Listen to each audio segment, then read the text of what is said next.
Hello my dear friends. आज की हमारी जो ये वीडियो है उसमें सिविल सर्विसेज क्या क्या चैलेंजेस फेस कर रहे हैं उसके बारे में पढ़ेंगे। तो हर साल 21 अप्रैल को सिविल सर्विसेज डे मनाया जाता है। सिविल सर्विसेज बहुत ही इंपॉर्टेंट रोल प्ले करता है, जैसे कि इलेक्शंस का फेयर तरीके से कंडक्ट होना, सेंटर और स्टेट में सत्ता का पीसफुल ट्रांसफर, इन सब में सिविल सर्विसेज का एक मेजर रोल है। तो चलिए सबसे पहले हम कुछ पॉइंट्स को शॉर्टली थोड़ा समझ लेते हैं, उसके बाद फिर डिटेल में काफ़ी कुछ डिस्कस करेंगे। फर्स्ट पॉइंट है merit versus spoil system. Merit system क्या है? इसमें कैंडिडेट्स का सिलेक्शन एक स्वतंत्र संस्था द्वारा एक डिफिकल्ट या चैलेंजिंग एग्जाम के बाद होता है, जैसे कि यूपीएससी, और इसका एम है प्रोफेशनल और अनबाइस्ड ऑफिसर तैयार करना। स्पॉइल सिस्टम की बात करें तो इसमें जीतने वाले पॉलिटिकल लीडर्स अपने सपोर्टर्स को सरकारी पोस्ट देते हैं। यह सिस्टम अमेरिका में पहले चलता था, लेकिन फिर 1883 के बाद इसमें चेंज आया। सेकेंड पॉइंट है करंट चैलेंजेस। तो आज की सिविल सर्विसेज कई सारे चैलेंजेस फेस कर रही है। पहला है इरोजन ऑफ पॉलिटिकल न्यूट्रलिटी। दूसरी प्रॉब्लम है कि कई जनरलिस्ट ऑफिसर्स के पास टेक्निकल एक्सपर्टाइज की कमी होती है। और तीसरी बड़ी प्रॉब्लम है करप्शन, जो कई लेवल तक फैला हुआ है और ज्यादातर केसेस में तो सजा भी नहीं होती। थर्ड पॉइंट है नीड फॉर इम्प्रूवमेंट, यानी इसके लिए क्या करना चाहिए। सबसे पहले तो ऑफिसर्स को पॉलिटिकल इंटरफेरेंस से बचाया जाए, पोस्टिंग और ट्रांसफर को ट्रांसपेरेंट और फेयर बनाया जाए, वर्क का जो इवैल्यूएशन है उसमें सिर्फ आउटपुट ही नहीं बल्कि आउटकम के बेसिस पर भी किया जाए। उसके बाद सीनियर पोजीशंस पर डोमेन एक्सपर्ट्स की लेटरल एंट्री को बढ़ावा दिया जाए। चलिए अब थोड़ा डिस्कस करके डिटेल में समझते हैं। तो ये जो टॉपिक है वो हमें द हिंदू में देखने को मिली। What is merit versus spoil system. According to merit system, एक इंडिपेंडेंट अथॉरिटी द्वारा डिफिकल्ट सिलेक्शन प्रोसेस के बाद गवर्नमेंट पोस्ट पर नियुक्तियां की जाती है। भारत में इसकी शुरुआत 1858 में हुई थी, जब अंग्रेजों ने देश के प्रशासन के लिए ऑफिसर्स का सिलेक्शन करने के लिए इंडियन सिविल सर्विसेज की शुरुआत की। स्वतंत्रता के बाद यूपीएससी ऐसे एग्जाम्स कंडक्ट करता है। मेरिट सिस्टम के उद्देश्य की बात करें तो ये ऐसे ब्यूरोक्रेट्स का निर्माण करता है जो करियर के मामले में सक्षम हो, किसी भी पॉलिटिकल लर्निंग्स के बिना काम करने और करंट पॉलिटिकल एग्जीक्यूटिव को इंडिपेंडेंट तरीके से एडवाइस देने का एक्सपेक्टेशन किया जाता है। अब देखिए स्पॉइल सिस्टम क्या है। तो ये एक ऐसा सिस्टम है जहां करंट पॉलिटिकल एग्जीक्यूटिव अपने सपोर्टर्स को सरकार में कई पोस्ट पर नियुक्त करता है।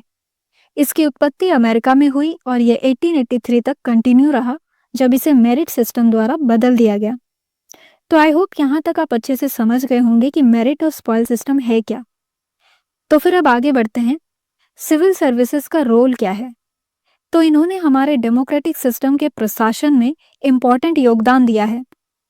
ये फ्री एंड फेयर इलेक्शंस कराने और सेंटर एंड स्टेट में पावर का कंटिन्यू ट्रांसफर इंश्योर करने में हेल्प करते हैं।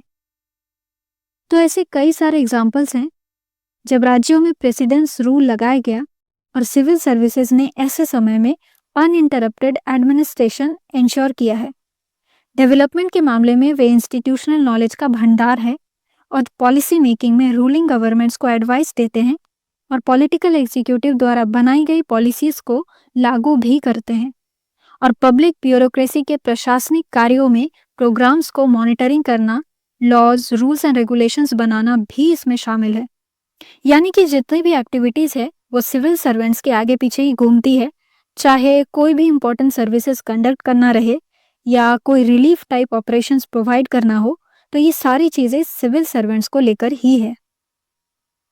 अब बात करते हैं कि सिविल सर्विसेज में क्या क्या प्रॉब्लम्स हैं। फर्स्ट प्रॉब्लम तो ये है कि ब्यूरोक्रेट्स में न्यूट्रलिटी बहुत फास्टली खत्म हो रही है और as a result political partiality किया जा रहा है। तो ये ध्यान देने की जरूरत है कि इसका जो रीजन और इफेक्ट है वो ब्यूरोक्रेसी के सभी एस्पेक्ट्स में बढ़ता हुआ पॉलिटिकल इंटरफेरेंस है, जिसमें कि पोस्टिंग्स और ट्रांसफर्स ये सब शामिल है। सेकेंड प्रॉब्लम है कैरियर ब्यूरोक्रेट्स जो जनरलिस्ट है उनमें टेक्निकल चैलेंजेस का सल्यूशन करने के लिए कंपलसरी एक्सपर्ट्स की कमी हो सकती है।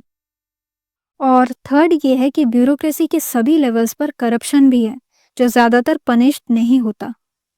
तो फिर इतने सारे प्रॉब्लम्स जो हो रहे हैं, इसके लिए किन सुधारों की जरूरत होनी चाहिए? तो इसके कुछ सॉल्यूशंस भी है। डेमोक्रेसी में जनादेश निर्वाचित सरकार के पास होता है और इसका सम्मान किया जाना चाहिए। लेकिन जो कानून के रूल हैं और जो कॉन्स्टिट्यूशनल वैल्यूज हैं, उनको बनाए रखने के लिए न्यूट्रल ब्यूरोक्रेसी को अनफेयर पॉलिटिकल इंटरफेरेंस से अलग रखा जाना चाहिए। पॉलिटिकल और परमानेंट एग्जीक्यूटिव के बीच बैलेंस बनाए रखने के लिए करियर ब्यूरोक्रेट्स को खुद के डिसीजंस लेने का अधिकार है, जिसमें पोस्टिंग्स, टेन्योर्स और ट्रांसफर्स ये रिलेटेड चीजें भी शामिल हैं। और इसके साथ ही ब्यूरोक्रेट्स का फोकस प्रोसीजर से आउटकम्स की ओर शिफ्ट होना चाहिए। एट प्रेजेंट सरकार में मॉनिटरिंग मुख्य रूप से एक्सपेंडिचर और आउटपुट के मेजरमेंट्स के थ्रू होती है। मेजरमेंट की ओर बढ़ने के लिए आउटकम्स की जरूरत है। इस सुधार को सीनियर लेवल्स पर विजिटर्स के रूप में डोमेन एक्सपर्ट्स को अपॉइंट करके फास्टली किया जा सकता है, और ये सुधार एक इफेक्टिव सिविल सर्विस के इम्पोर्टेंट क्वालिटीज को बनाए रखेंगे। तो अगर हम इन सुधारों पर इम्प्लीमेंट करें तो फिर हमारी जो सिविल सर्विसेज है वो और भी ज़्यादा एफिशिएंट, इम्पार्शियल और पब्लिक की सेवा में अपना डेडिकेशन दिखाएगी। अब अगर आप सबसे ये पूछा जाए कि सिविल सर्विसेज में सबसे ज़रूरी सुधार क्या होना चाहिए, तो आपका जवाब क्या होगा?